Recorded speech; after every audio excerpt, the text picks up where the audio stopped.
அல்லாஹ் கொடுத்த இந்த வாய்ப்பை நாங்கள் பயன்படுத்தவில்லை என்று சொன்னால் அல்லாஹ் நாளை வறுமை இதை பற்றி நம்மிடம் கேள்வி கேட்பார்கள். சிறிது நேரம் யோசித்து பாருங்கள். அல்லாஹ் நமக்கு கொடுத்த இந்த வாய்ப்பு சிலருக்கு இன்னும் கொடுக்கவில்லை. அல்லாஹ் இன்னும் சிலருக்கு இன்னும் கொடுக்கவில்லை. பலஸ்தீனில் இருக்கக்கூடிய மக்கள் இன்னும் அவர்கள் போராடி கொண்டு இன்னும் அவர்கள் ஷஹீதாகி கொண்டுதான் இருக்கிறார்கள். தொழுவதற்கு பள்ளிவாசல் கிடையாது, தொழுவைப்பதற்கு இமாம்கள் கிடையாது.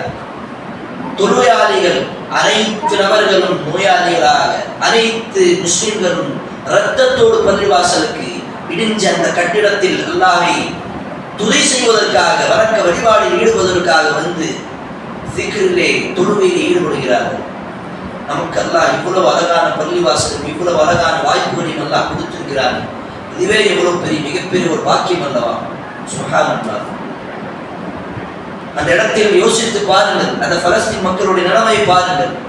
அவர்கள் எவ்வளவு அல்லாஹ்வுக்காக பொறுமையோடு, அல்லாஹ்வுக்காக எந்த நேரத்திலும் எது வேணாலும் நடக்கலாம், அப்படிப்பட்ட பயத்தோடு அவர்கள் வாழ்ந்து கொண்டிருக்கிறார்கள். அவர்களுக்கு அல்லாஹ் சுப்ஹானஹு வ தஆலா நிறைய விஷயங்களை சோதிக்கின்றார். அப்படிப்பட்ட சோதனை நமக்கு வரவில்லை. அல்லாஹ் நமக்கு குடும்பத்தோடு இருக்கக்கூடிய வாய்ப்பையும், இங்கிருந்து போன பிறகு குடும்பத்தோடு சாப்பிடக்கூடிய ஒரு வாய்ப்பையும், அதற்கு பிறகு பள்ளிவாசல் நடந்து வரக்கூடிய நிம்மதியான ஒரு சூழ்நிலையும், பள்ளிவாசலை அமர்ந்து அமைதியாக தொழக்கூடிய ஒரு பாக்கியத்தையும் அல்லாஹ் கொடுத்திருக்கிறார்கள். இதன்றே இந்த பலஸ்தீன் மக்கள் இப்போது வாழ்ந்திருக்கக்கூடிய மக்களுக்கு இன்னும் கிடைக்கவில்லை. 400 நாட்களுக்கு மேலாகிவிட்டது. இன்னும் அவர்களோட நிலைமை மாறவில்லை. அல்லாஹ் பாதுகாக்க வேண்டும்.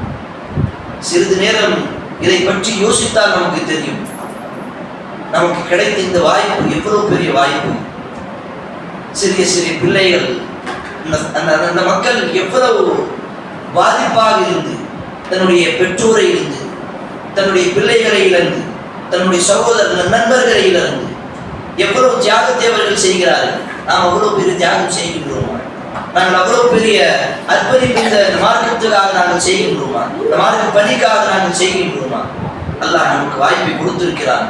நமக்கு தெரியும், இந்த பள்ளிவாசலிலே பல கோர்ஸுகள் நடக்கிறது, பல பிள்ளைகளுக்கு மதரசாக்கள் நடக்கின்றது, பல பெண்களுக்கு குர்ஆன் கற்றுக் கொடுக்கக்கூடிய, இஸ்லாமிய பாடத்திட்டங்கள் கற்றுக் கொடுக்கக்கூடிய சில கோர்ஸுகளும் இருக்கிறது, சில படிப்புகளும் இருக்கிறது. அதன் பக்கம் நம்மளுடைய கவனம் ஏன் இன்னும் வரவில்லை? ஸ்கூல் படிப்புக்காக நம்மளுடைய எவ்வளவு அர்ப்பணிப்புகள் இருக்குது. நம்முடைய பிள்ளை ஸ்கூலுக்கு போகணும் அப்படின்னு சொன்னா அதனுடைய உழைப்பு எவ்வளவு இருக்கிறது.